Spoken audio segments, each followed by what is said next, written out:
Hey, what's going on, everybody? Just got back from Tennessee, and I got some bad news.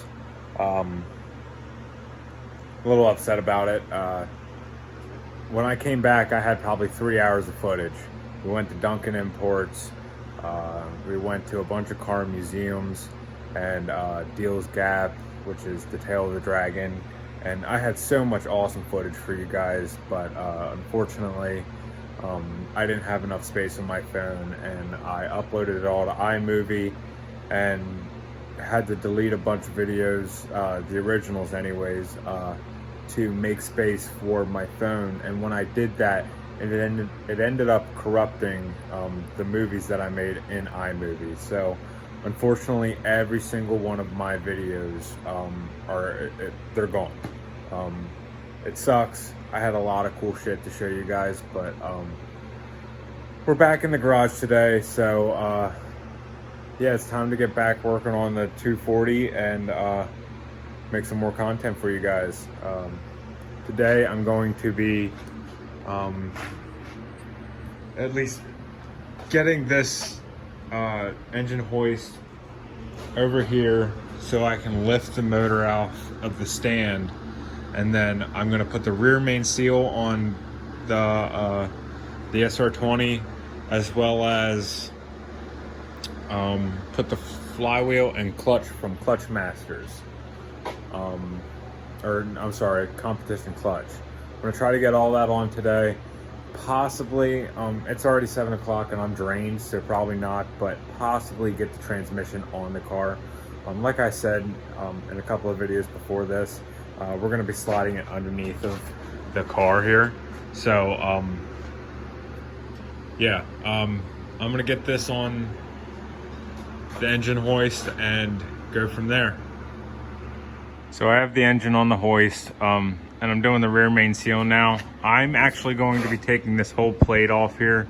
There's 2 bolts underneath it here, and I'm assuming that you're probably supposed to have the oil pan off to do this, but yeah, I'm gonna try to do it without it. Probably kick myself in the ass and hate my life, but yeah, the more I think about it, the more I don't want to do that. But it looks like it's leaking here, so I really should do it. I'm just hoping that when I get the new rear main seal in, that it just kind of tucks in this way and then pops in. This is a gamble, and I already had a lot of heartache over the last week, so let's hope I don't have any more today. Keep your fingers crossed for me, guys. I'm gonna try to do this half-assed, just like everything else I do. And I was correct. I have to drop the pan to get this off, and I'm already too far into it now. As you can see, it's separated, but it will not come out. The bottom of this crank cover, whatever you want to call it, has a little protrusion that goes in under the crank. I don't know for what reason, other than to seal the oil pan a little bit better. But yeah, so it looks like I'm gonna have to pull this oil pan off now, which sucks just because I have the subframe on and everything, and I just sealed up that P2M oil pan. But yeah, I'm gonna take out the bolts for the motor mounts, and I guess just go buck wild and drop the pan. Yeah, I'm pretty pissed off about that. It's just one thing after another. That's life, though. All right, I'm gonna get back to work. So as you know, I had to actually pull off the pan. It is what it is. Yeah, I'm butthurt, but we got it off. Everything seems to be in good shape. The oil pan is definitely all gunked up still. As you can see, it's got some nice black tar in there, but the crankcase looks to be decent.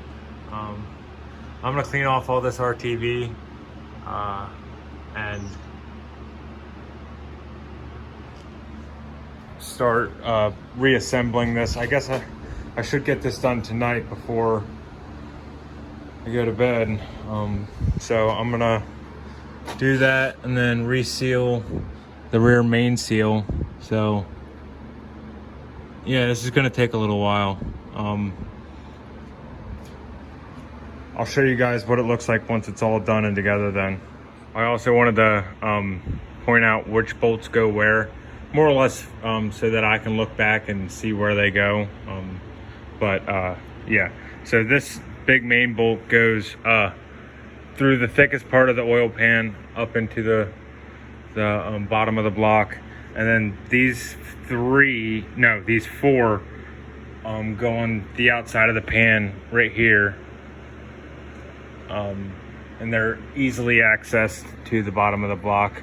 And then these two, you got to get a wrench and take them off of here. And then these two are on the inside, I want to say, yeah, up front here. So those two spots. And then on the other side,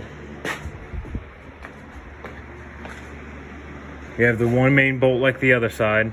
Just all the way in the back up in here, and then you have the four bolts going up. Now what's weird is on this side the two rear bolts are longer than the two middle bolts, and then you have these two that go on the inside on the oil pan over here. You can only get to those from the inside when you have the actual baffled oil pan off in the pickup tube area. Yeah, I just wanted to make a note of that for myself, and if you guys are planning on doing this, just so you know. And then of course, depending on your actual oil pan, the pickup tube area, it'll differ from car to car. Usually you'll have studs, but it's only 2, 4, 6, 8, 10 bolts. Now I have 2 studs on each side, so those get nuts on each side, and then 6 bolts themselves all around. But yeah, I'm gonna start cleaning this up, get covered in oil, and get this stuff at least finger tight so that I can go inside and relax for the night.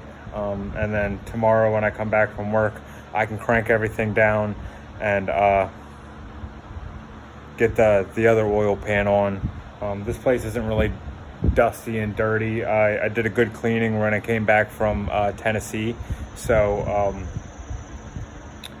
yeah, I'm not too worried about the secondary oil pan not being up in there. And granted, I might just go in now, but I want to try to at least get some of this RTV cleaned up. So yeah, I'll see you guys in a second. All right, so it's the next day.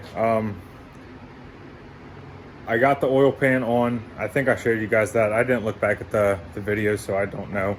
But the oil pan is on, as well as the rear main plate. I got the main oil pan on, and now I'm gonna take off the silicone that I put on when I put the baffled oil pan on. I'm gonna clean that up, and then we're gonna put that baffled oil pan on, and I'm gonna put the flywheel and clutch on from Competition Clutch, and possibly put the transmission on, depending on how much of a fight I have to put up with this pilot bearing. But yeah, my buddy George is here. So we're gonna try to knock some shit out. So the oil pan is finally on. I ended up having to take it back off the first time around because there's 4 bolts in the secondary oil pan that I did not crank down. Dumb mistake for me. When you're putting silicone on oil pans, or really any kind of piece of a motor, it's best to let it sit for 12 to 24 hours and then crank everything tight. And I cranked the outside bolts down, but I did not crank the inside. So I had to drop the oil pan that I just put on, and yeah, so that wasted about an hour of my time. But biggest thing that's going on right now is the flywheel bolts that I have are not 14 millimeter bolts, and the only 12 point socket I have is a 14 millimeter. So I'm gonna have to go back to work, well, tomorrow of course, and find a 12 point that fits that that bolt, so that I can get the flywheel on, get the clutch on, and the pressure plate, and then hopefully get the transmission in. So yeah, minor setbacks. I mean, it's part of the game. It is what it is. But yeah, we're getting a little bit closer to getting this puppy together and driving again. Yeah, hopefully tomorrow we get this this ball rolling a little bit quicker, and yeah, I don't know. I'm still getting excited. Just, you know how it is. One thing kicks you in the nuts, and then another thing does, and it's just a snowball effect. But slowly but surely, we will be driving. Hopefully by the end of the month. I want to stick to that goal. I want to get this. I want to get this bitch on the road. So yeah, thanks a lot for watching, guys. I'm gonna end the video here. If you like the video, if you have any kind of tricks or tips, make sure to comment. And like I said, if you like the video, make sure you hit that like button and subscribe for me, please. Greatly appreciate it. Thanks again for watching, guys. Have a good night. Peace.